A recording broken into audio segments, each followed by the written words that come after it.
जय श्री राम दोस्तों। मेरे चैनल में आपका बहुत बहुत स्वागत है। राम नाम के चमत्कार। एक बार एक गांव में एक साधु रहता था। सारा दिन राम राम जपता रहता था, ढोलकी बजाकर कीर्तन करता। उसकी कुटिया के पास जिस व्यक्ति का घर था वह उससे बहुत परेशान था। एक दिन वह व्यक्ति गुस्से में उस साधु की कुटिया के पास गया और कहने लगा, तुम क्या दिन रात राम राम रटते रहते हो? तुम्हें कोई काम धंधा नहीं है? हमें तो कमाने जाना पड़ता है। तुम्हारी ढोलकी की आवाज़ से मैं सो नहीं पाता हूँ।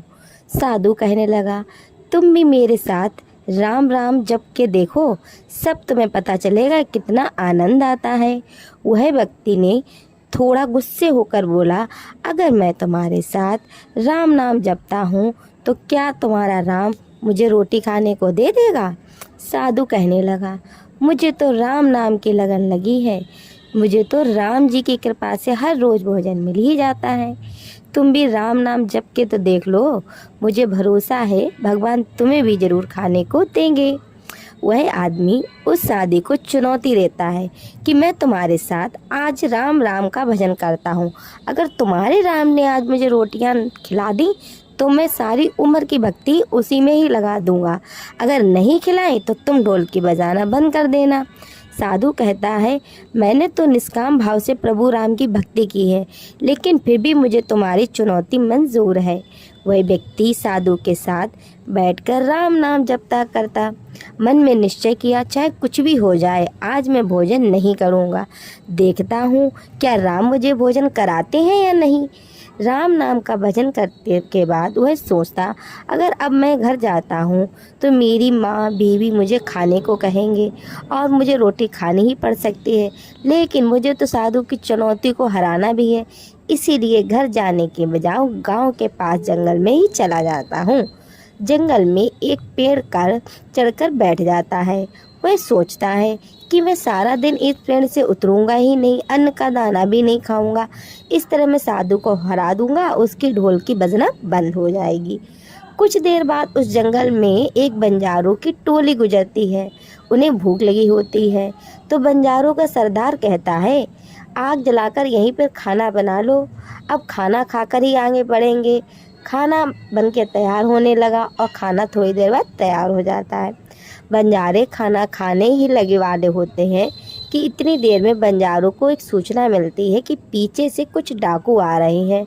तो बंजारों का सरदार कहता है, हमें यहाँ से चले जाना चाहिए, डाकू हमारा सब कुछ लूट सकते हैं।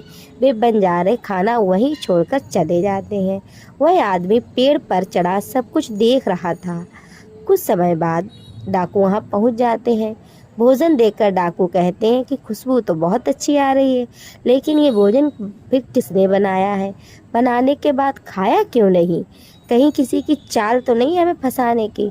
हो सकता है इस भोजन में जहर हो। उसी समय डाकुओं की सरदार की नज़र उस व्यक्ति पर पड़ी जो पेड़ पर चढ़कर बैठे था।